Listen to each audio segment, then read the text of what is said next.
Hello dear student, welcome to SPB Academy. This is the demo lecture by SPB Academy and अगर आपको ये demo lecture पसंद आता है तो प्लीज आप चाहते हैं कि ये जो डेमो लेक्चर हो रहा है ऐसे ही लेक्चर्स आपको लाइव मिले, जिसमें आप अपने डाउट्स को अपने मेंटोर के साथ, अपने टीचर के साथ क्लियर कर सको और आपको उनका गाइडेंस मिले. Then you can join SPB Academy. SPB Academy में GPAT 2024 और GPAT 2025 दोनों के लिए भी, दैट मीन्स अगर आप थर्ड ईयर में है तो आप GPAT 24 के लिए प्रिपेयर कर रहे होंगे, उस केस में आप सहारा बैच को ज्वाइन कर सकते हो. और अगर आप GPAT 2025 के लिए प्रिपेयर कर रहे हो, दैट मीन्स अगर आप second year of B pharm में हो तो आप आरंभ बैच को ज्वाइन कर सकते हो. आपको सिंपल ये करना है कि प्ले स्टोर पर जाना है, वहाँ पे जाकर आपको SPB Academy सर्च करना है. जैसे ही आप SPB Academy के नाम से सर्च करोगे, आपके सामने एक ऐप का आइकन ओपन होगा. ऐप का आइकन मैंने स्क्रीन पे लगा दिया है, तो आप इजीली आइडेंटिफाई करोगे. इंस्टॉल करने के बाद आप जब ऐप ओपन करोगे, उसमें आपके बाद आप सहारा या आरंभ बैच में एनरोल करके हमारे साथ लर्निंग कंटिन्यू कर सकते हो. तो yeah see you in the classroom. Thank you. कोई बता दो यार. हाँ चलो ओके. एक मिनट पहले मैं थोड़ा इनसे बात तो कर लूं, ऐसा है ना. इवनिंग बहुत लेट हो गया है, बट आई होप आप लोग रेडी हो. आज जो हम लोग चैप्टर पढ़ेंगे वो सस्पेंशंस है, ठीक है. तो पहले आप लोग बता दो मेरे को, जहां तक अंदाजा है कि आप लोग सब 2024 जीपैट की प्रिपरेशन कर रहे हो, देन आई थिंक कि थर्ड ईयर में हो सब. So can anyone tell me what are suspensions? Anyone? किसी को कोई आइडिया कि सुना हो क्लास में कभी या बुक में फर्स्ट लाइन देख ली हो? तो कोई आइडिया कि सस्पेंशन क्या होता है? स्लाइड में भी लिखा हुआ है. Anyone can you tell me? Yes ma'am, इसके दो फेजेज होते हैं, एक सस्पेंस और एक क्या आपका वॉइस ब्रेक कर रहा है. आप लिख भी सकते हो, चैट बॉक्स भी मैं देख रही हूँ simultaneously. So anyone, any idea? आपका वॉइस ब्रेक कर रहा था जो आप बोल रहे थे. Solid is suspended in liquid with the help of suspending agent. Right ma'am, so yes yes बोलिए. suspension is a biphasic dosage form. One phase is dispersed into another phase. Okay, wonderful. Even on the chat section, I am getting answers. All of you are right. So good. चलो आप लोग ने जो सुना या देखा book में, first line second line, सबके आंसर्स परफेक्ट थे. सो सस्पेंशन था सबसे पहला डेफिनेशन आप लोग ने बोला. Hello biphasic. Yes Srishti ma'am, sorry to interrupt you, but मैं ना स्टूडेंट्स को यहाँ एक इन्फॉर्मेशन देना चाह रही थी कि अभी हम लोगों के डेमो लेक्चर्स हैं, इसलिए हम लोग अभी मीट पे ले रहे, गूगल मीट पे. बट जैसे ही आप लोग रजिस्ट्रेशंस कर लोगे और एक बार जब रजिस्ट्रेशन क्लोज हो जाएंगे तो सारी जो डेली क्लासेस है वो ऐप पर ही होगी. बिकॉज गूगल मीट पे इतना इफेक्टिव नहीं होता क्योंकि आप टीचर को देख नहीं पाते हो. तो डेली जो क्लासेस है वो हम ऐप पर ही लेंगे. ओके, सो ऐसा मत सोचना कि चलो ये गूगल तो मीट पे होने वाला है. या so yes ma'am, please continue. ये तो गुड न्यूज दे दिया आरती ने कि इसके बाद ये प्रॉब्लम्स नहीं फिर फेस करेंगे हम. चलो डेफिनेशन आप लोगों ने बोला. First of all you said it is a biphasic. Biphasic means two. ठीक है, ये सबसे दो तीन और लोगों ने बोला था कि solids are suspended in liquid. This is also right. So the two phases here are solid और liquid है. ठीक है, तो किसी और को कोई और डेफिनेशन क्यों यूज करते हैं? एडवांटेजेस. चलो डेफिनेशन आप लोग ने एकदम सही बताया, तो डेफिनेशन हम चलो आप लोग ने बताया तो यहीं से पढ़ते हैं हम लोग. एक minute. Is a disperse system. देखो डिस्पर्स भी हम बोलते हैं क्योंकि solids are dispersed in liquid. Okay, तो अगर कोई पूछे कि सस्पेंशन हमारा क्या होता है, तो क्या होगा इंटरनल फेज? कौन बताएगा? एनीवन? इंटरनल फेज क्या होगा? अगर हमारा, आप लोग ने इतना बताया, मेरे को पता है कि इससे ज्यादा नॉलेज होगा आप लोग को. सो बता दो कि सॉलिड सस्पेंशंस में आपकी इंटरनल फेज क्या होगी?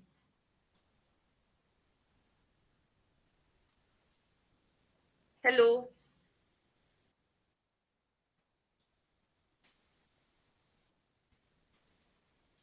एनीवन? इंटरनल फेज सॉलिड्स होते हैं, ठीक है, और कंटिन्यूअस फेज हमारी लिक्विड्स होंगे. जिस लिक्विड में हम डिस्पर्स करते हैं अपने सॉलिड को, that will be your continuous, that liquid will, जो हमारा वाटर हो तो वो हमारा कंटिन्यूअस फेज में हुआ, जो सॉलिड्स हम उसमें डिस्ट्रीब्यूट करते हैं वो हमारा इंटरनल फेज हुआ, ठीक है। इसको हम disperse phase and dispersion medium भी बोलते हैं। तो डिस्पर्स्ड फेज हमारा सॉलिड हुआ, डिस्पर्शन मीडियम हमारा लिक्विड हुआ, क्योंकि डिस्पर्शन मीडियम मतलब एक सॉल्वेंट सिस्टम, तो जो वाटर होगा या कोई और दूसरी ऑर्गेनिक सॉल्वेंट, जो सॉल्वेंट्स होंगे वो हमारी डिस्पर्शन मीडियम, ड्रग्स होते हैं वो हमारा इंटरनल फेज या डिस्पर्स्ड फेज होगा। ये चलो आप लोग लिख रहे हो तो लिख लो आप लोग, डिस्पर्शन मीडियम क्या होता है, डिस्पर्स्ड फेजेस क्या होते हैं, किसको क्या बोलते हैं, ठीक है। ये एकदम बेसिक से बेसिक कॉन्सेप्ट है, ये आप लोग लिख लो। इंटरनल फेज क्या होता है, कंटिन्यूअस फेज क्या होता है, ठीक है। देखो आंसर यहाँ लिखा था, internal phase consisting of insoluble solid particles having a range of size which is maintained uniformity throughout the suspending vehicle with the aid of single or combination of suspending agents. आप लोग में किसी एक ने बोला था कि सस्पेंडिंग एजेंट्स भी यूज होते हैं, है ना, क्योंकि सिर्फ सॉलिड को लिक्विड में रहने में प्रॉब्लम होगा, उसको हमको सस्पेंड करके रखना होगा, यूनिफॉर्मली डिस्पर्स करके रखना होगा। That is why we require the use of, we use suspending agents. And the external phase or the suspending medium is generally aqueous in nature and it may be organic or oily liquid for oral use. Okay? किसी को कुछ यहाँ से पूछना है? Basic का basic है ये, किसी को कोई भी प्रॉब्लम?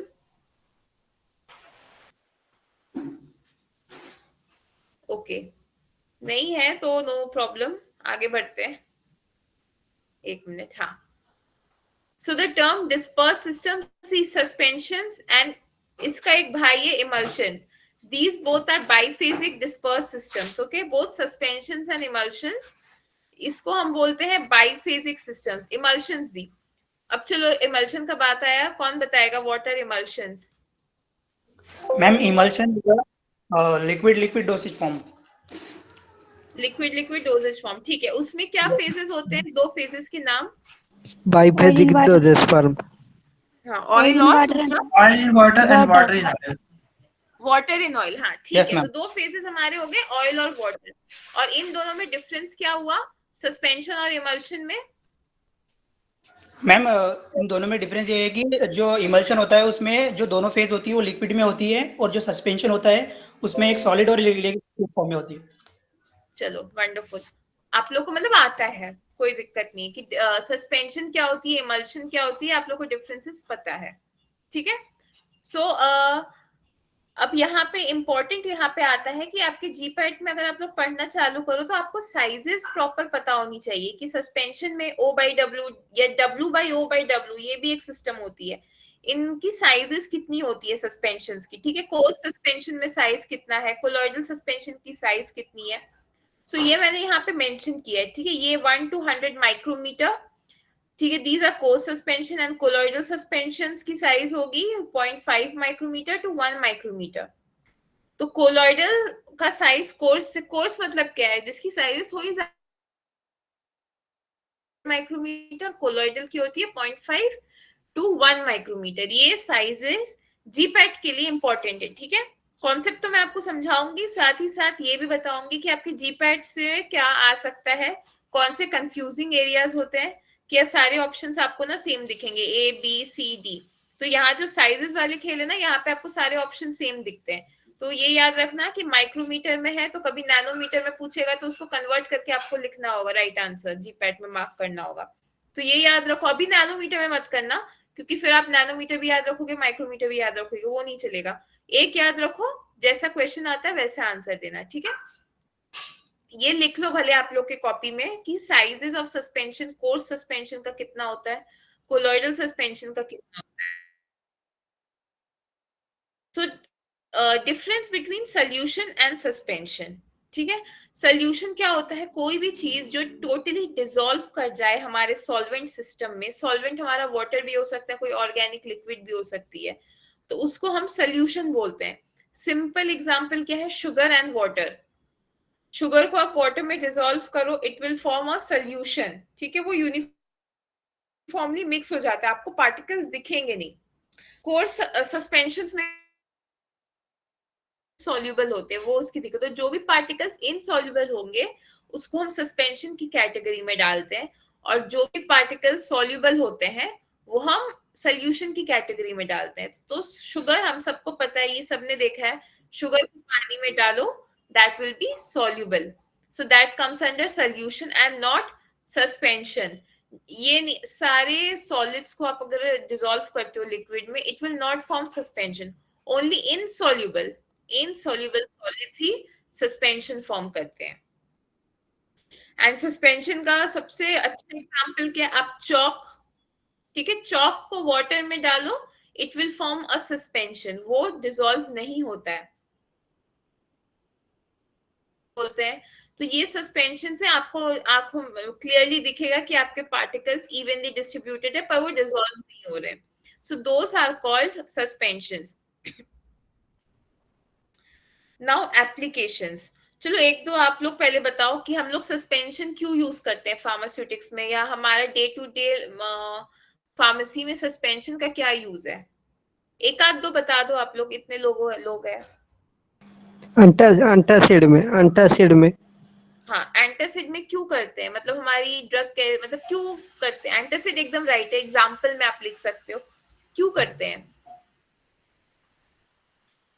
कोई और? क्योंकि ड्रग जो डिजॉल्व नहीं होता है हाँ राइट, हमारे सॉल्वेंट में। रीजन कोई और बता दो, ये एकदम परफेक्ट फर्स्ट रीजन यही लिखो, इम्पोर्टेंट और स्टेबिलिटी का इशू होता है, स्टेबिलिटी का इशू भी हो सकता है। करेक्ट, स्टेबिलिटी सेकंड, ये भी सेकंड इम्पोर्टेंट रीजन है। थर्ड कोई और बताओ, बहुत सारी हम टेस्ट को मास्क करते हैं रख के। क्या माफ करते हैं? टेस्ट को मास्क करने के लिए, taste masking, third important reason, good, patient compliance के लिए। फोर्थ कोई और बताओ? बायो अवेलेबिलिटी, फिफ्थ कोई और बताओ? चलो आप लोग ही आंसर बता रहे हो, देखो मेरे को पढ़ाने से पहले आप लोग को आंसर पता है। फिफ्थ, चलो कोई और बताओ, सोच लो। मैम पीएच भी होता है क्या? पीएच भी होता है पर उतना जीपैट के लिए इम्पोर्टेंट, पीएच के लिए भी होता है, राइट। पीएच एडजस्ट करने के लिए नहीं, पर पीएच के लिए बहुत टाइम हम जो दूसरे सोल्यूशंस एंड ऑल देते हैं वहां पे पीएच की प्रॉब्लम होती है, तो हम लोग सस्पेंशन इजीली बना सकते हैं, all of for patient compliance. और कोई reason? Ma'am to mask the taste of water of unpleasant. हाँ, ओडर मास्किंग, चलो अच्छा बताया आप लोग ने, ये सारे रीजंस है, तो पता तो आप लोग सबको ही है।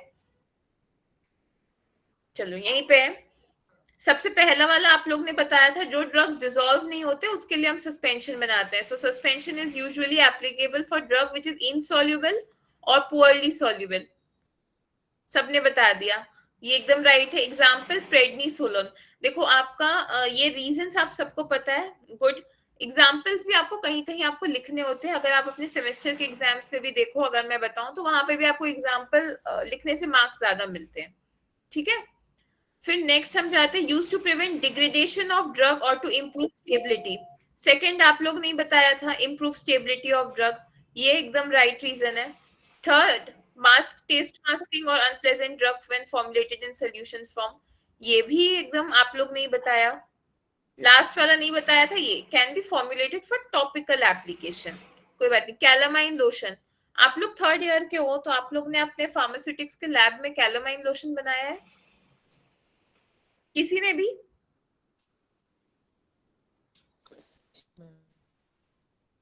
बनाया है कैलामाइन लोशन? Yes ma'am. अच्छा, तो वो भी एक टाइप के सस्पेंशंस होते हैं। और चलो इमल्शन, कौन सा इमल्शन आप लोग ने लैब में बनाया है बताओ? इमल्शंस भी हम मैम बनाते हैं। हाँ yes ma'am, water and oil in water ma'am, दोनों को। हाँ, तो कोई जैसे लोशन एक बनाया तो लोशन कम्स अंडर सस्पेंशन, तो इमल्शन भी आप लोग ने पक्का अपने लैब में बनाया होगा या बनाओगे। सो क्रीम्स जो होते हैं ना, वो भी एक टाइप के इमल्शन है, ये पता था आप लोग को। O/W, कोल्ड क्रीम हमारी W/O है, वो भी एक टाइप की इमल्शन ही होती है, जो आप लोग लैब में बनाया होगा, हाँ, या बनाओगे, ऐसा भी है, क्या पता अभी तक नहीं बनाया हो तो बनाओगे। So these are also emulsions, ठीक है। Cream, vanishing cream, vanishing cream और कोल्ड। तो वैनिशिंग क्रीम कौन सी क्रीम है, O/W की W/O? Oil in water. Oil in water vanishing, और कोल्ड क्रीम WYO. मेरे को खुशी है कि आप लोगों को आंसर्स पता है। Next, suspensions can also be formulated for parenteral application in order to control rate of drug absorption. आप लोगों ने देखा होगा ना कि बहुत सारे हमारे जो मेडिसिन मिलते हैं मार्केट में, हम क्या करते हैं, एक पाउडर फॉर्म में आएगा, फिर उसको हम पानी या कोई वाटर फॉर इंजेक्शन से उसको डिसॉल्व करते हैं और फिर उसको इंजेक्ट करते हैं। ये सब भी देखा होगा आपने। हाँ, Yes, so ma'am. so one of the examples are penicillin, procaine, and these are type of suspensions used for parenteral applications. फिर vaccines के लिए भी होते हैं, X-ray, contrast agent, all are used for suspensions. See, if the drug is unstable when in contact with the vehicle, suspension should be prepared immediately prior to handling out to the patient in order to reduce the amount of time that the drug particles are in contact with the dispersion medium.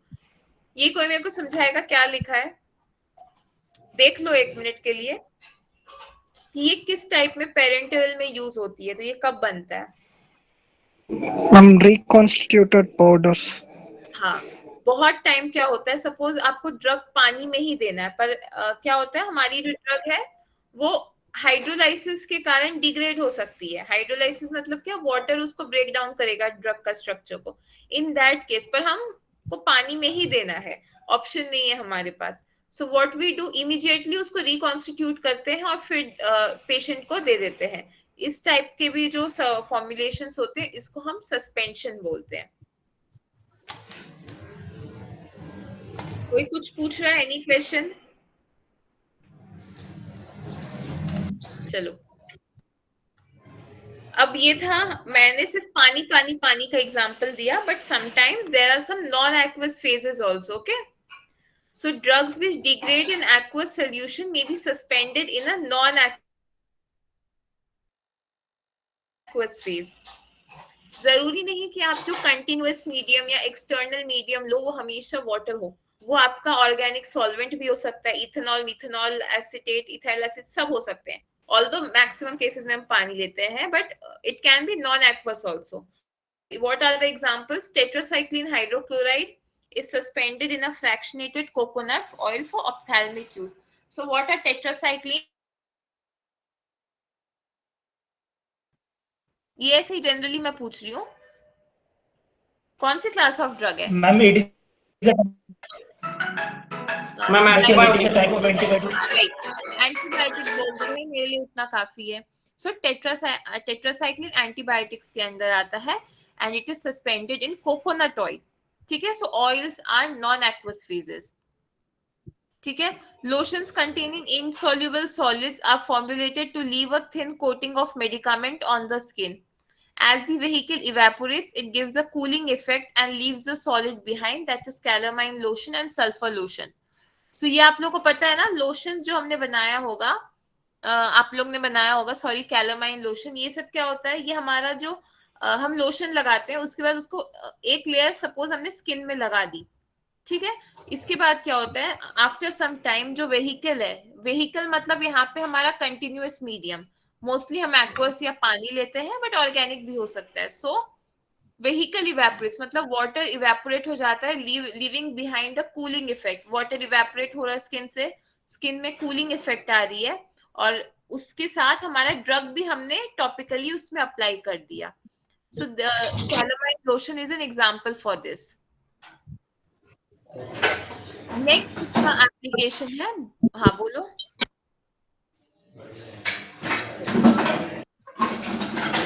आप लोग में किसी एक की mic on है तो of कर लो, कोई क्वेश्चन है तो भले पूछो। चलो ठीक है। So bulky insoluble powders can be formulated as a suspension so that they are easier to take kaolin. वही सारे points repeated है। अब oral drug delivery में ये कहाँ यूज होता है? Insoluble drug और poorly soluble drugs are required to be given orally in liquid dosage form. इसमें तो मैंने बार आपको बता दिया। Instability आप लोग लिखोगे अगर आपके सेमेस्टर एग्जाम्स में, और नहीं तो जीपैट के लिए भी कहीं ना कहीं एग्जाम्पल कभी पूछ ले तो फिर इसके लिए। Masking taste masking, most common example आपको क्लोरामफेनिकॉल का ही मिलेगा। टेस्ट मास्किंग हम लोग क्लोरामफेनिकॉल का टेस्ट मास्किंग कर आए थे शायद जीपैट या नाइपर। तो यहाँ पे भी क्लोरामफेनिकॉल पाल्मिटेट, इसका टेस्ट मास्किंग बहुत ज्यादा इंपॉर्टेंट है इसकी ड्रग डिलीवरी डिजाइनिंग के वक्त। टॉपिकल एप्लीकेशंस के लिए हमने पढ़ लिया था calamine lotion which are design to leave a light deposit of the active agent on the skin. Okay, then some suspensions are semi-solid in consistency such as paste which contains high concentration of powders. It may be possible to suspend a powdered drug in an emulsion base such as zinc cream. अब देखो some suspensions are semi-solid such as paste. इसमें क्या होता है, हमारा जो powder drug है कोई जेल या बेस में हम उसको सस्पेंड करते हैं, जो भी हमारा ड्रग है। तो यहाँ पे भी हमारा 2 फेज हुआ, that is why it is biphasic. ठीक है, जैसे हमारे पेस्ट में भी हमारा सॉलिड सब्सटेंस हम कोई जेल में या पेस्ट कोई पॉलीमर में उसको सस्पेंड करते हैं, कोई बेस में करते हैं, तो वो भी वहां पे डिस्ट्रीब्यूटेड रहता है पर डिसॉल्व नहीं होता। So those kind of things are called pastes. Parenteral use मैंने बता दिया, जो सस्पेंशंस हम लोग फॉर्मुलेट करते हैं, रिकॉन्स्टिट्यूट करते हैं। Then it is also used for ophthalmic aerosol inhalation and x ray contrast media. Advantages, it can improve chemical stability of certain drug, example procaine penicillin G। तो stability तो आपने बताया। एक और आंसर आया था बायोअवेलेबिलिटी के लिए। ठीक है, drugs in suspensions exhibits higher rate of bioavailability। अब आप लोग में जिसने बताया बायोअवेलेबिलिटी, ये बताओ कि बायोअवेलेबिलिटी मतलब क्या होता है, कोई भी बता दो। Ma'am amount of drug reaches in systemic circulation in unchanged form। और कोई दूसरा, एक तो ठीक है, दूसरा और कोई आंसर बता रहा है? Ma'am those drug which are completely dissolved in a systemic circulation are called as bioavailability। 2 drugs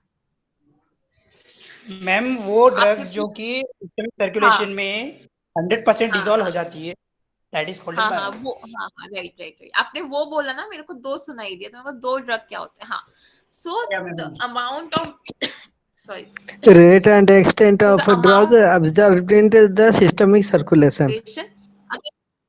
extent, हाँ वो प्रॉपर डेफिनेशन हुई उसकी। बताइए, आप डेफिनेशन बोल रहे थे, बोलिए। Rate and extent, Rate and extent of the drug observed in the systemic circulation। हाँ इन अनचेंज्ड फॉर्म, Yes, है ना? yes, yes, तो ये unchanged डेफिनेशन form। भी एकदम राइट है। अनचेंज फॉर्म भी आपको बोलना जरूरी है। हाँ, तो डेफिनेशन लिखोगे तो अनचेंज फॉर्म भी लिखना होगा। तो क्या बोला था? हाँ ठीक है, rate and extent of drug absorbed in the systemic circulation in unchanged form.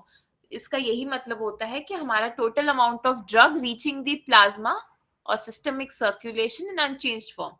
तो ये यहाँ पे लिखा हुआ है, drugs in suspensions exhibits higher rate of bioavailability than other dosage।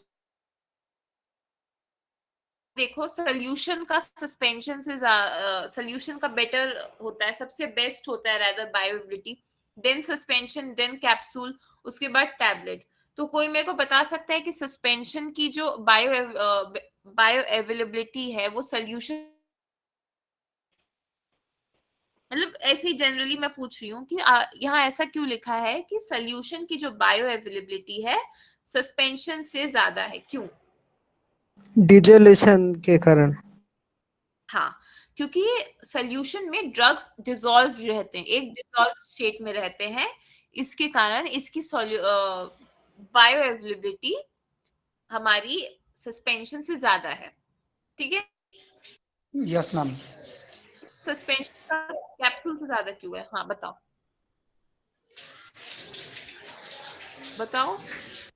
Capsule में जिलेटिन को डिग्रेड करना होता है ना, और उसके बाद पाउडर को डिसइंटीग्रेट होना पड़ता है, उसके बाद डिजोल्यूशन होना पड़ता है। लेकिन सस्पेंशन वो जो डिग्रेडेशन का नहीं, प्रोसीजर नहीं होता है।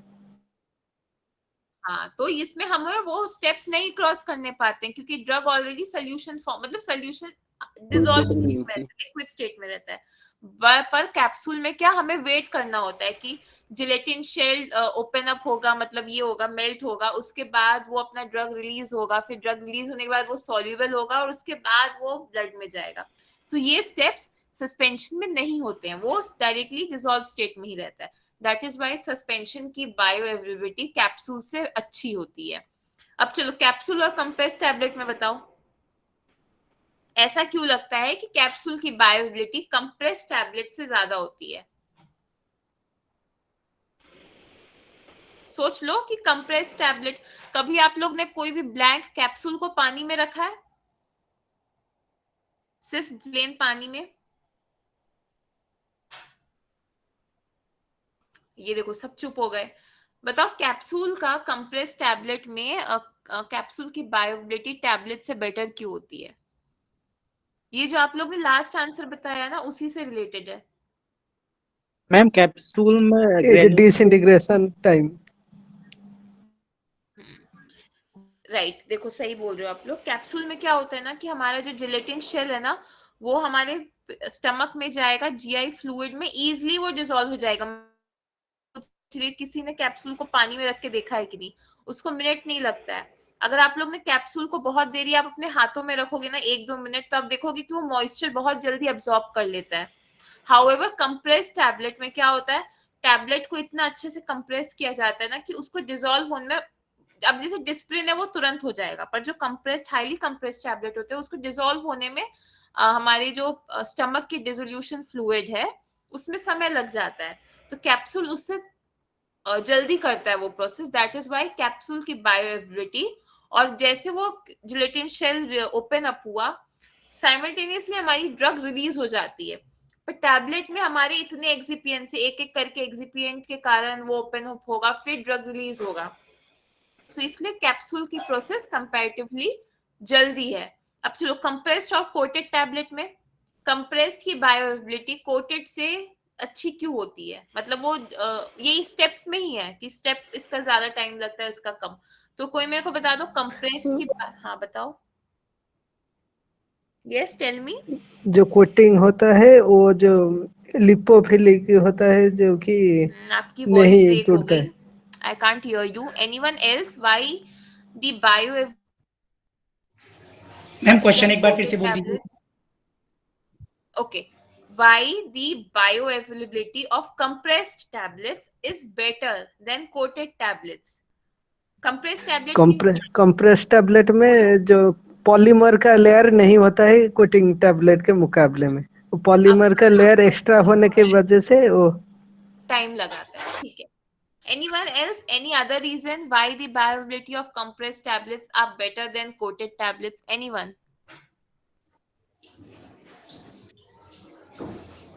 मैम वो इजीली डिसइंटीग्रेट हो जाती है बॉडी में। हाँ, और कोटेड टैबलेट? कोटेड टैबलेट को टाइम लगता है मैम, क्योंकि उस पे ना शुगर कोटिंग होती है एंड देन डिफरेंट टाइप्स की कोटिंग होती है due to this reason. Polymer की भी right, कोटिंग हो सकती है।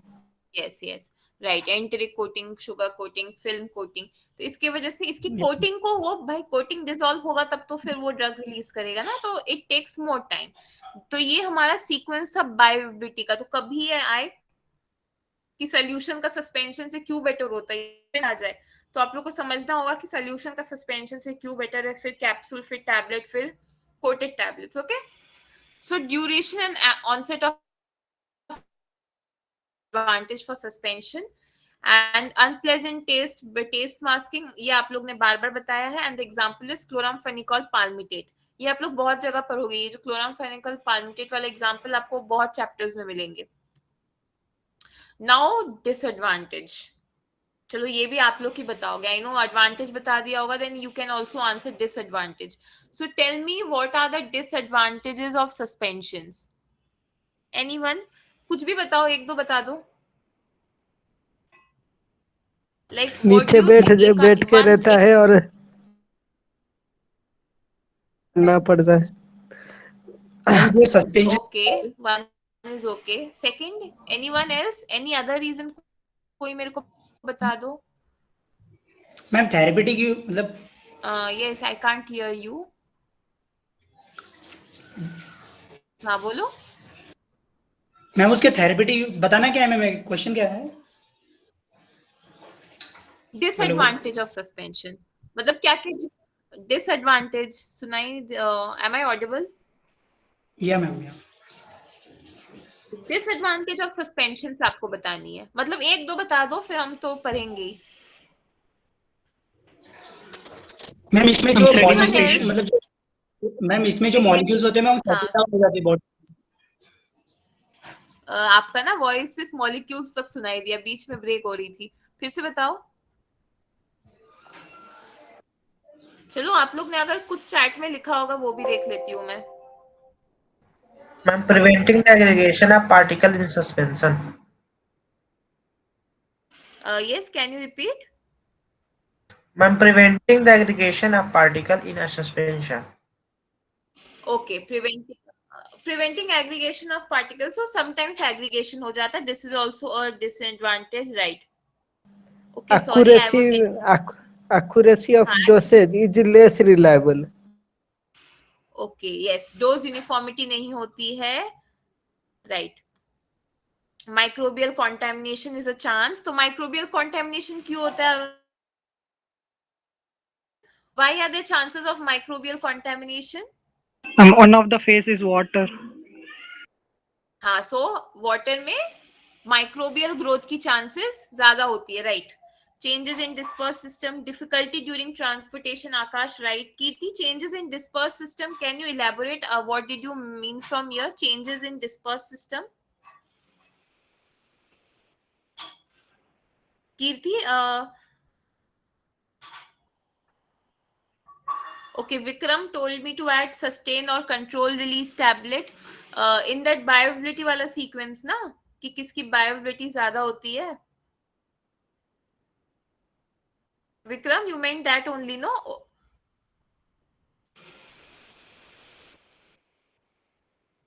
Okay, Kirti, you can write what is changes in dispersed system, ये मेरे को समझ में नहीं आया, you can explain here also. So आप लोग ने अभी तक जितना भी बोला एकदम करेक्ट था, all the disadvantages were clear, okay? एकदम राइट बोला. So let's discuss. Physical stability, sedimentation, compaction can cause problems. So physical stability आप लोग ने बोला, स्टेबिलिटी में भी एरर, क्योंकि बहुत ज्यादा सेडिमेंटेशन हो जाता है. किसी ने सेडिमेंटेशन वर्ड प्रॉपरली बोला कि सेडिमेंटेशन इज अ डिसएडवांटेज. बल्कि ये भी आप लोग ने लिखा, बल्कि and spillage problems, transportation problems, these all were bang on right. ये कहीं गलत नहीं हुआ आप लोगों का. यही वर्ड्स मैंने चैट बॉक्स में भी देखे. It is difficult to formulate. Uniform and accurate dose cannot be achieved unless suspensions are packed in unit dosage form. This is also correct. कोई मेरे को बता सकता है कि डोज यूनिफॉर्मिटी यहाँ क्यों नहीं है? Why there is no accurate dosing? Accurate dose हम क्यों नहीं ले सकते सस्पेंशन में? कोई बता दो. Why is the problem of accurate dosing? Ma'am जो Repeat please. ग्रेडियंट होते हैं वो सेटल डाउन हो जाते हैं. हाँ राइट, सेटल डाउन हो जाता है. तो सबसे इंपॉर्टेंट लेवल क्या रहता है कोई भी सस्पेंशन के बॉटल में? अगर आप लोग ने कैलामाइन लोशन ये बनाया होगा तो आपने लेवलिंग भी की होगी. तो एक इंपॉर्टेंट टैगलाइन क्या होता है सस्पेंशंस में? Shake well before use. Shake well before use. क्यों? Yes. For accurate dosing, because sedimentation हो जाता है तो उसको रीडिस्पर्स करते हैं हम. सो that is a tagline. Shake well before use her suspension में आपको मिलेगा. ओके. बेसिक रिक्वायरमेंट्स क्या होगी? बस हाँ, ये anyone you asking anything, any problem? चलो है तो अभी पूछ लो. ओके.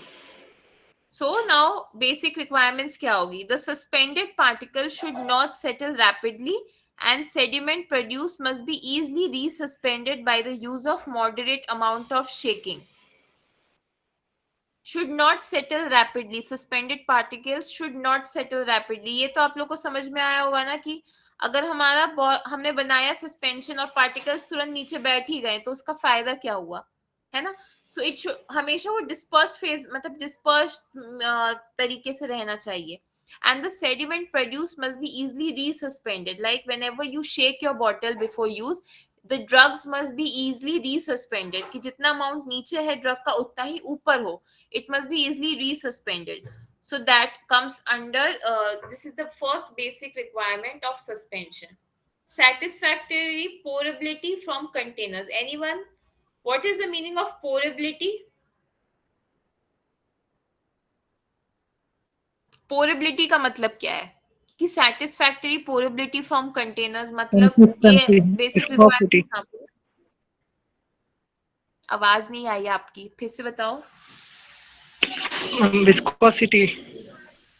मैम तक ही मेरे को सुनाई देता है यार, तो फिर से बताओ, या कोई और बता दो, चैट बॉक्स में लिख दो, मैं चैट बॉक्स देखती हूँ. Satisfactory pourability from containers. Anyone? Any idea what is this? Consistency, viscosity. Okay, right answers. Anyone? Satisfactory pourability क्या होती है?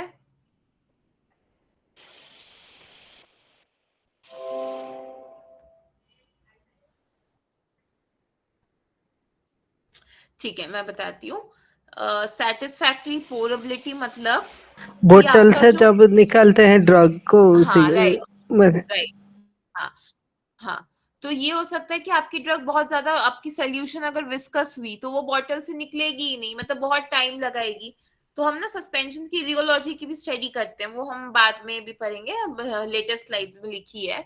तो उसकी ऐसी कंसिस्टेंसी होनी चाहिए. आप लोग ने जो आंसर में लिखा है विस्कोसिटी, कंसिस्टेंसी, एकदम राइट आंसर्स थे ये सारे, कि इसकी विस्कोसिटी, कंसिस्टेंसी ऐसी होनी चाहिए कि वो इजिली हम बॉटल से ट्रांसफर कर पाए.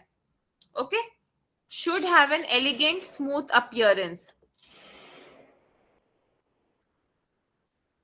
So they should have an elegant, smooth appearance. Patient compliance के लिए easy होता है, because no patient will buy any formulation which does not looks good. हम भी नहीं खरीदेंगे, है ना? So it should have an elegant, smooth appearance. Next, after gentle shaking, the medicament stays in suspension long enough for a dose to be accurately measured. कि हमने उसको shake किया, जेंटली करेंगे तो जो मेडिकामेंट को है वो थोड़ा देर तो उसमें डिस्पर्स रहे ना, कि तब तक हम अपना डोज ले सके, दवा खा सके. If immediately after shaking it comes back again, अगर सेडिमेंट हो जाता है immediately after shaking, if it sediments back immediately within no time gap, तो क्या होगा, डोज हमारा एक्यूरेट नहीं आएगा. सो दैट इज ये एक्सेप्टेबल नहीं होता है. Okay. Constant particle size and size distribution so that the product is free from a gritty texture. So the particles must be of a constant size and size distribution. ये याद रखना कि हमारे जो particles है उसकी size same होनी चाहिए, uniform होनी चाहिए, and the product must be free from a gritty texture. Gritty मतलब होते हैं दानेदार, जो दानेदार texture होती है, that is called gritty. Okay.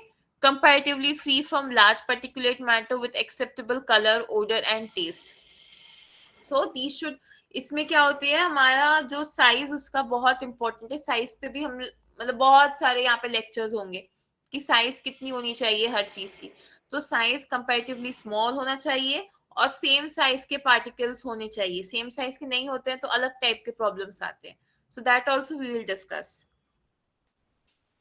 Now packaging, it should be packed in amber color bottle for internal use and ribbed for external use. Amber color, वो जो dark color की bottles आती हैं, those are called amber color for protection from light. There should be adequate air space above the liquid to allow shaking and easy pouring.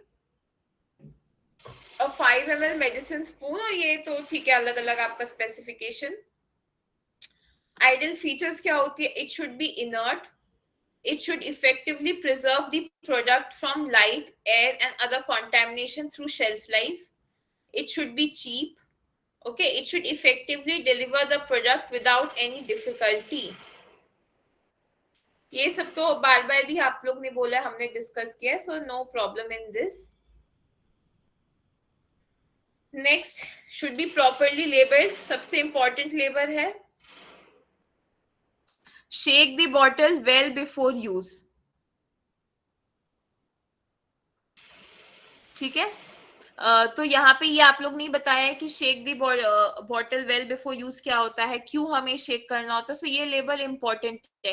Question में अगर कभी labels में question आए तो आपको ये याद रखना है कि सस्पेंशन में ही होता है ये. And other labelling information direction to store in a cool place. अब होती है टाइप्स ऑफ सस्पेंशन, क्या होता है, ठीक है. So suspension number 1, depending on the property of dispersed phase. तो डिस्पर्स्ड फेज क्या है सस्पेंशन में? मैंने क्लास का फर्स्ट क्वेश्चन यही पूछा था. Dispersed phase, anyone? Solid. Ma'am hello. Solid phase, solid. हाँ, और डिस्पर्शन मीडियम क्या होती है? Aqueous ma'am water. Liquid, it means solvent. Okay, so solids are internal phases, ठीक है, डिस्पर्स फेजेस. ओके, तो बेस्ड ऑन दिस हम सस्पेंशंस को डिवाइड कर सकते हैं. Suspension containing diffusible substance number 1, indiffusible solids number 2, suspension containing poorly wettable substance, and 4 is suspension of precipitate forming solids.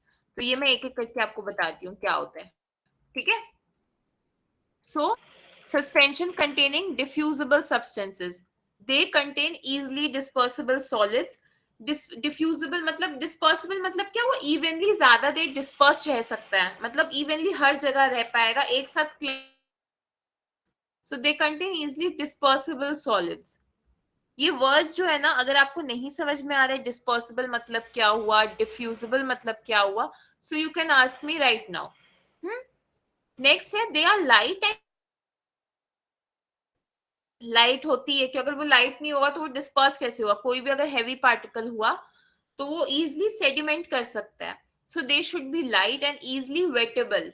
Wettable मतलब जो भी हम सॉल्वेंट यूज कर रहे हैं वो उसमें अगर नहीं होता है तो हम लोग लेटर क्लास में, या मेरे को नहीं पता आप लोग को कांटेक्ट एंगल की थ्योरी पता है कि नहीं, कांटेक्ट एंगल क्या होता है, तो वो वेटिंग के बारे में बताता है. It should be easily wettable. Then third is readily mixed with water and on shaking diffuse evenly throughout the liquid long enough to ensure even distribution and the dose to be measured. तो ये बहुत simple है. Suspensions containing diffusible, ये word diffusible का मतलब क्या हुआ, इसकी 3 कैरेक्टरिस्टिक क्या है. किसी को नहीं समझ में आया तो एक बार आप लोग रीड कर लो, फिर मेरे को बताओ कि 1 सेकेंड लो, पॉज करो, पढ़ लो, कि नहीं समझ में आया तो आप मेरे को बता दो.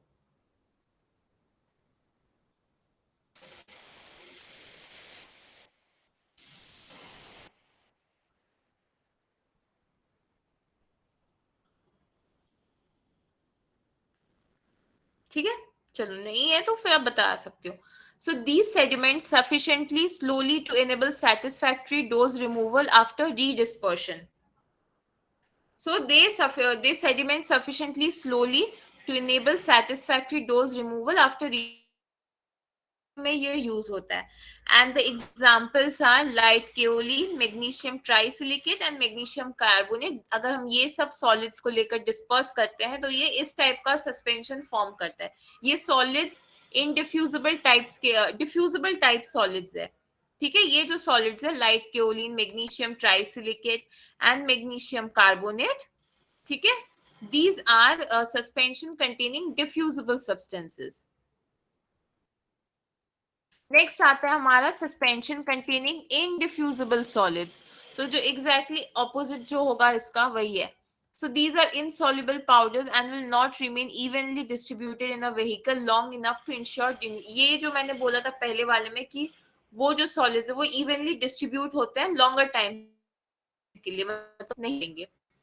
पर इनडिफ्यूजिबल सॉलिड्स मतलब क्या होता है कि ये इनसॉल्युबल है और वो बहुत जल्दी ही सेडिमेंट कर सकता है और वो इवनली डिस्ट्रीब्यूट भी नहीं होते. तो अब इवनली डिस्ट्रीब्यूट नहीं होंगे तो डोज यूनिफॉर्मिटी, डोज एक्यूरेसी बहुत बड़ी प्रॉब्लम है. Okay, next, these sediment too rapidly and require the addition of other materials to reduce sedimentation rate to an acceptable level.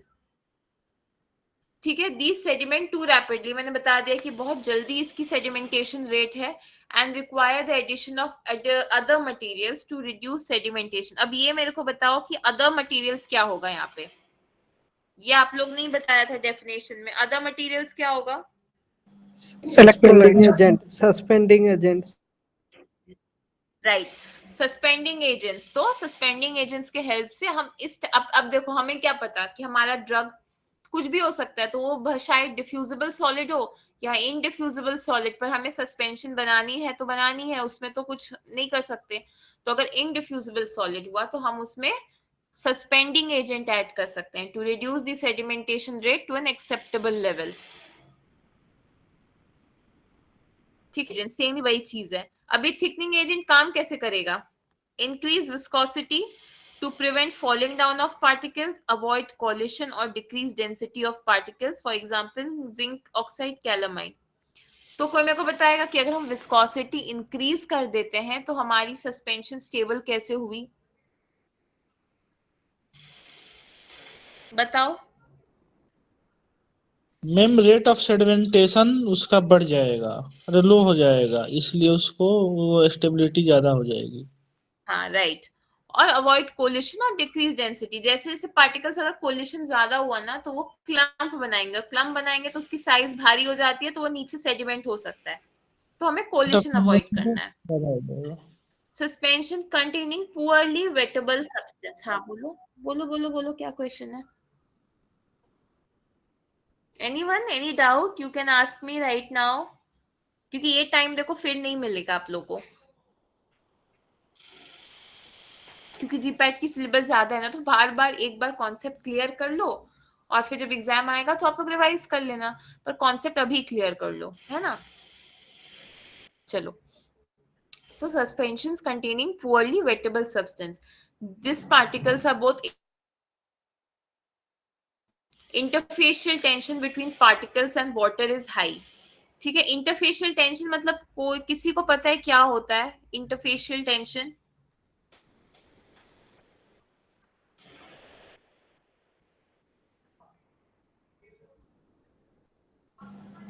दो लिक्विड के बीच में जो प्रेशर लगता है, दो लिक्विड के बीच में जो टेंशन हो, हाँ, जो सरफेस चार्ज हो, सरफेस टेंशन है, उसको हम इंटरफेशियल टेंशन बोलते हैं। जो उसके कांटेक्ट एंगल की वजह से जो फोर्सेस क्रिएट होती है उसको हम इंटरफेशियल टेंशन बोलते हैं।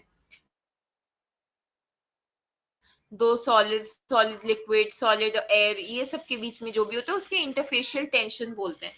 सो जिस पार्टिकल्स की टेंशन हाई हो, so those are called poorly wettable substances.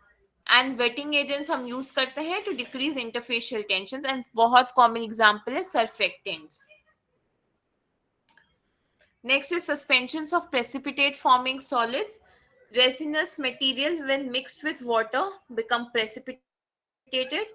ठीक है, थिकनिंग एजेंट सेम वही है जो बहुत, in that case we can use thickening agent.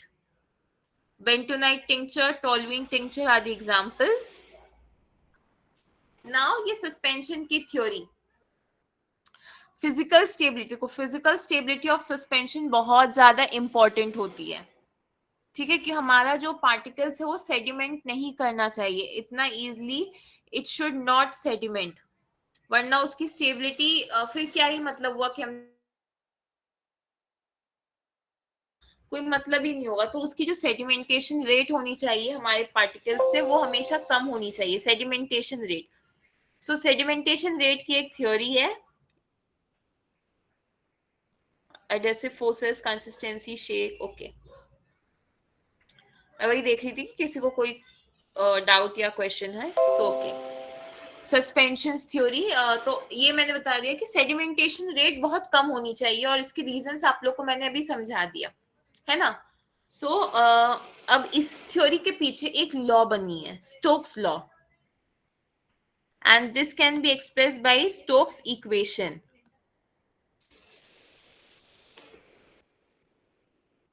एक मिनट, है ना। So factors affecting the rate of sedimentation, velocity of sedimentation of a particle is described in Stokes equation. Okay, so ये हमारी equation है। V क्या है? V is called the velocity or sedimentation rate. ठीक है, V 2r square by rho s minus rho 0 o into g by 18 eta. So यहाँ D is the diameter of the particle। diameter मतलब अगर हमारा ये suspension हुआ, ठीक है, और यहाँ पे इवनली पार्टिकल्स डिस्ट्रीब्यूट हुए, अगर ये हमारे पार्टिकल्स है तो इसकी जितनी डायमीटर है, diameter of the particle is called D.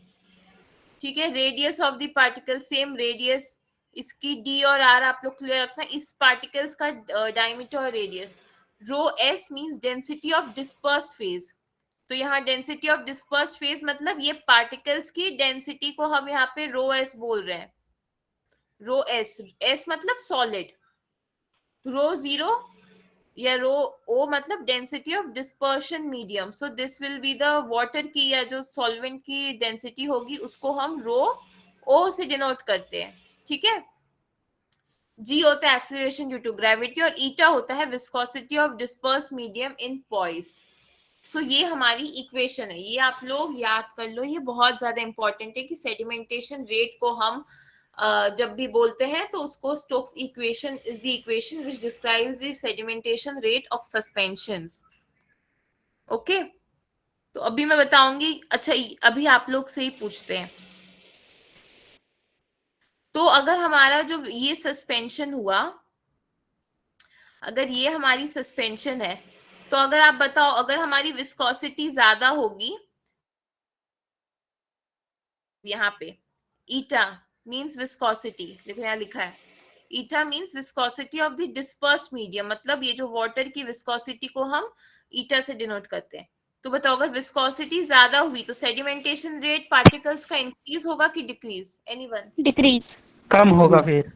Decrease होगा। सब डिक्रीज है, सबका आंसर डिक्रीज है। Yes ma'am. कोई है यस मैम। बोल सकता है? Yes ma'am. किसी को कोई कंफ्लिक्ट कि नहीं मैम इंक्रीज होगा? चलो कोई कंफ्लिक्ट नहीं है तो ठीक है। तो विस्कोसिटी इंक्रीज करने से सेडिमेंटेशन रेट डिक्रीज होता है, because these are inversely proportional, है ना? ये जो नीचे वाली Yes, चीज ma'am. होती है इनवर्सली प्रोपोर्शनल है। ठीक है, अब ये मेरे को बताओ कि आर स्क्वायर मतलब radius of the particle increase होने से हमारी वेलोसिटी डिक्रीज होती है कि इंक्रीज? रेडियस इंक्रीज होगी। कोई reason? Directly Ma'am, proportion direct. Yes ma'am, Okay. क्योंकि पार्टिकल का साइज इंक्रीज हो जाएगा। हाँ, तो पार्टिकल का अगर साइज इंक्रीज होगा तो ऑफ कोर्स पार्टिकल्स बहुत जल्दी सेडिमेंट कर जाएंगे, भारी हो जाएगा वो साइज में, तो वो नीचे गिर जाएगा, है ना? जो छोटे पार्टिकल्स होते हैं, अगर हम 5th फ्लोर से पत्थर फेंके तो वो बहुत जल्दी नीचे आ जाता है, वही एक पत्ता फेंके, पत्ता लीफ, तो वो बहुत स्लोली जाएगा। सो यही थ्योरी है, चलो पता है। ठीक है, तो ये डेंसिटी की क्या मतलब हमारी जो सॉलिड्स की जो डेंसिटी है, अगर वो लिक्विड से ज्यादा हुई डेंसिटी, तो वो अगर हमारी जो डेंसिटी इंक्रीज ज्यादा हुई तो वेलोसिटी भी इंक्रीज होगी, सो that is also not desirable. चलो ये आपको पता चल गया, तो नेक्स्ट वाले जो स्लाइड्स है वो आपके लिए इजी होंगे।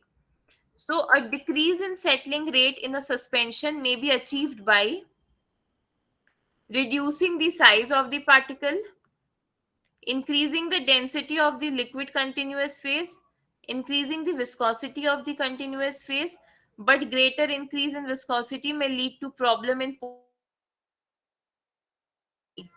ये समझ में आया आप लोग को? लास्ट वाला लाइन बता दो किसको नहीं समझ में आया? मैम पोरिंग एक बार फिर से बता दीजिए, पोरिंग का मतलब होता क्या है? पोरिंग मतलब हम किसी चीज को नहीं। डाल रहे हैं। पोरिंग मतलब क्या? डालना। मैंने आपको बोला कि आप पौधे में 1 गिलास पानी कहीं डाल दो, तो क्या होता है कि आप पोर 1 ग्लास ऑफ वाटर। पोर मतलब पोरिंग होता है कि आप सपोज आपने उसको लिया, अपने सस्पेंशन की बोतल को, ठीक है, और चम्मच में आपको उसको पीना है, फॉर चम्मच में आप उसको डाल रहे हो, तो मतलब डालने का मतलब यहाँ पोर कर रहे हो, आप सस्पेंशन को पोर कर रहे हो चम्मच में, तो उसकी कंसिस्टेंसी ऐसी होनी चाहिए ना कि वो पोरेबल हो। अब बहुत ज्यादा थिक हो गया, विस्कस हो गया, तो वो तो भाई तो निकले ही ना हमारे बॉटल से, तो वो एक दिक्कत होती है। Pouring, that is called pouring. ठीक है, सो लास्ट वाला पॉइंट में किसी को दिक्कत है, increasing the viscosity of the continuous phase but great, ज्यादा इंक्रीज होने से प्रॉब्लम्स इन पोरिंग, सिरिंजेबिलिटी एंड रीडिस्पर्सिबिलिटी। ठीक है, विस्कोसिटी अगर हम ज्यादा इंक्रीज हो जाएगा कि वो तो बॉटल से ही नहीं निकलेगा, तो इंसान पिएगा क्या? पेशेंट क्या ही लेगा फिर? कंट्रोल्ड होनी चाहिए हमेशा। तो जो आप लोग ने अभी लिखा भी है चैट बॉक्स में थिक्सोट्रॉपी, रियोलॉजी, तो उस पे भी हम क्लासेस तो लेंगे। अब बताओ किसी को समझने में दिक्कत? स्टोक्स लॉ, स्टोक्स इक्वेशन क्या होता है?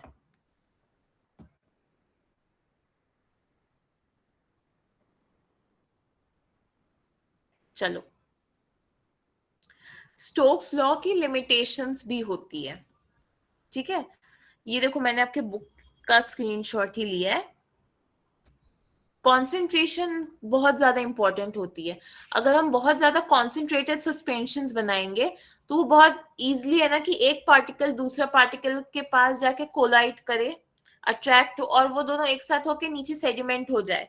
तो ये बहुत ज्यादा कॉन्सेंट्रेशन की इंपॉर्टेंट होता है कि हमने अगर 10 ग्राम सॉलिड को 10 ml में डाल दे तो 10 ml कितना कम होता है, 10 ग्राम कितना ज्यादा होता है ना।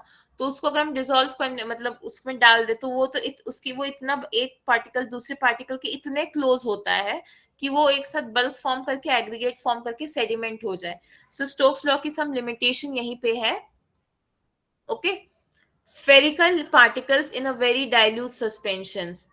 स्टोक्स लॉ तभी एप्लीकेबल होगा फॉर वेरी डाइल्यूट सस्पेंशन। अगर सस्पेंशन बहुत ज्यादा ही कॉन्सेंट्रेटेड हुआ तो कोई मतलब ही नहीं है ना, क्योंकि ऑलरेडी एक तो फिर स्टोक्स लॉ का मतलब क्या? हाउएवर आप जितना भी विस्कोसिटी बढ़ाओगे उसकी सेडिमेंटेशन रेट इंक्रीज ही होने वाली है, तो फिर वो रिलेशन ही नहीं माना जाता क्योंकि वो इतना भारी पार्टिकल है।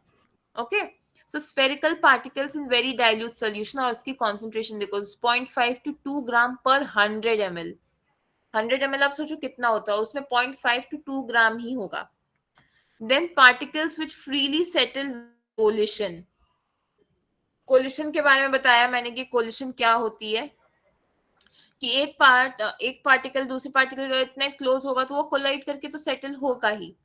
पार्टिकल्स विथ नो फिजिकल और केमिकल अट्रैक्शन, इसका मतलब क्या हुआ कि सपोज हमने एक पार्टिकल लिया जिसमें चार्जेस है, पॉजिटिव चार्ज, तो और दूसरी उसी के साथ में उसके आयंस, काउंटर आयंस भी उसी ड्रग में प्रेजेंट है, नेगेटिवली चार्ज, ठीक है।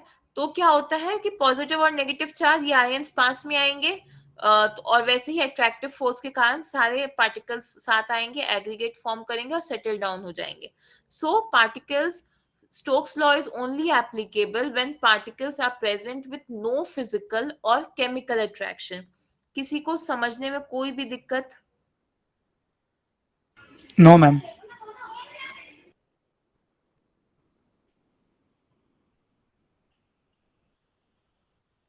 Okay. So at present, many drug formulations are available as suspension. Some therapeutic classes of drug formulations are mentioned below. और अभी किसने बताया था, मैंने सस्पेंशन का फर्स्ट वर्ड पूछा था तो आप लोग ने बोला एंटासिड, ठीक है। Antibacterial, analgesic. एनाल्जेसिक क्या होता है?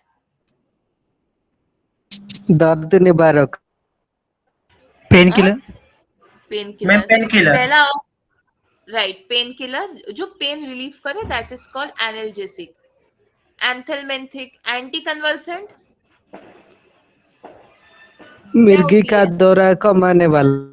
हाँ, एंटी एपिलेप्टिक, उसको मिर्गी का दौरा को हम एपिलेप्सी बोलते हैं, तो एंटी एपिलेप्टिक या एंटी कन्वल्सेंट, राइट।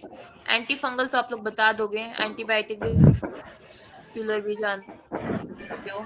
चलो, ये सब में हमारे सस्पेंशंस है। फिर classification of suspensions, oral suspension, general class, फिर एक्सटर्नली अप्लाइड, टॉपिकल और पेरेंटल, ये तो जनरल क्लास हुआ। फिर प्रोपोर्शन ऑफ सॉलिड पार्टिकल्स, एक डाइल्यूट हुआ जिसके लिए हमारा स्टोक्स लॉ एप्लीकेबल है। नेक्स्ट हमारा होता है कॉन्सेंट्रेटेड सस्पेंशंस, ठीक है। फिर based on electrokinetic nature of the solid particles, one is flocculated, other is deflocculated. This is something important, I will be telling you in your later classes. ये important है, flocculated और deflocculated का concept important होता है, ठीक है। Based on the size of particles, ये मैंने आपको बता दिया था कि कोलॉइडल की कितनी होती है, कोर्स की कितनी होती है। नैनो सस्पेंशन लिख लो 10 नैनोग्राम। फोटो खींच लो चाहिए तो, वेरी मच इंपॉर्टेंट ये सस्पेंशंस, इसकी टाइप, इसके साइजेस, फ्लोक्यूलेटेड क्या होता है, डीफ्लोक्यूलेटेड क्या होता है। अब हम धीरे धीरे इंपॉर्टेंट कॉन्सेप्ट और ये सब की तरफ आ रहे हैं।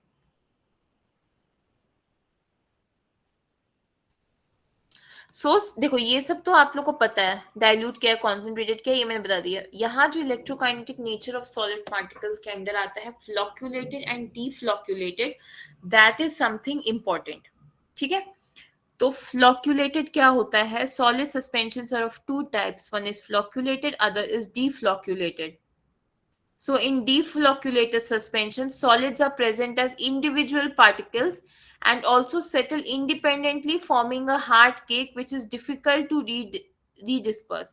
On the second, flocculated क्या होता है? Particles aggregate by chemical bridging and settle down in groups forming loose cake. ठीक है, ये केक वेक लूज हार्ड ये याद रखना, which is easily redispersible. The rate at which the sediments start forming depend on the Stokes law.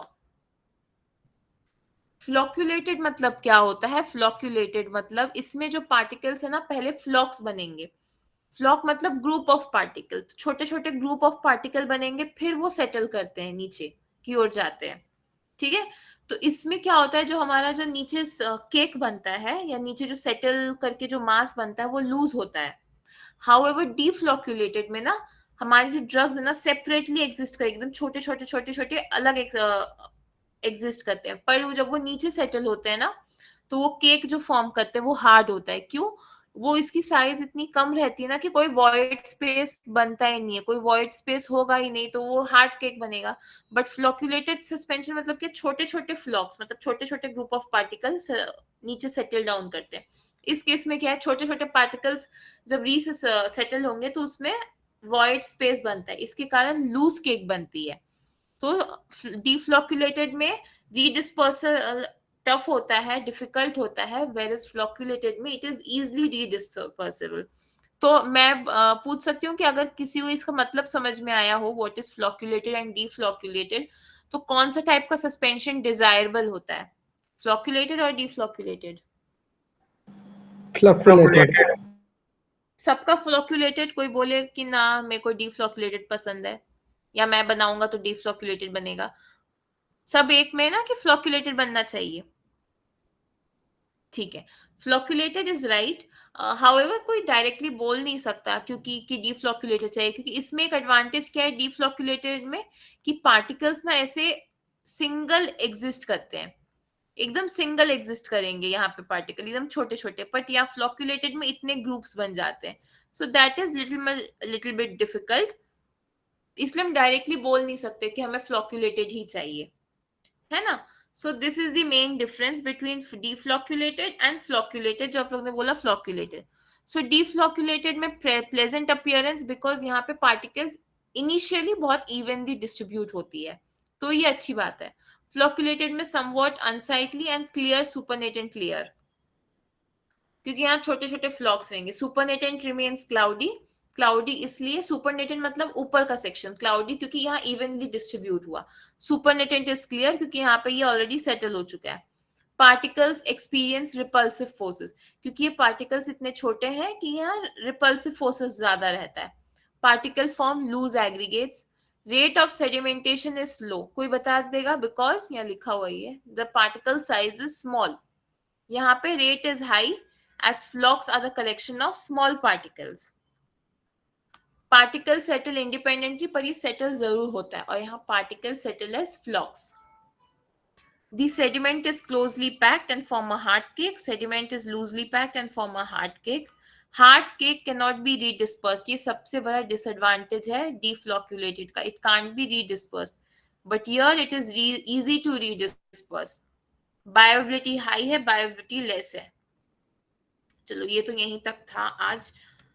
यहाँ पर से किसी को कोई भी प्रॉब्लम सस्पेंशन का, एक बार मैं स्लाइड्स दिखा दे रही हूँ आप लोग को, क्योंकि आज हम यहीं तक रखेंगे, कि बाकी वाला और भी हम डीप में जाते रहेंगे तो एक बहुत लंबा क्लास लगेगा। बताओ एनीवन? मैम इसकी अब आपको पीडीएफ मिलेगा हम क्वेश्चन लोगों पूछो, मैं को? आपको क्वेश्चन पूछने का टाइम दे रही हूँ। हाँ,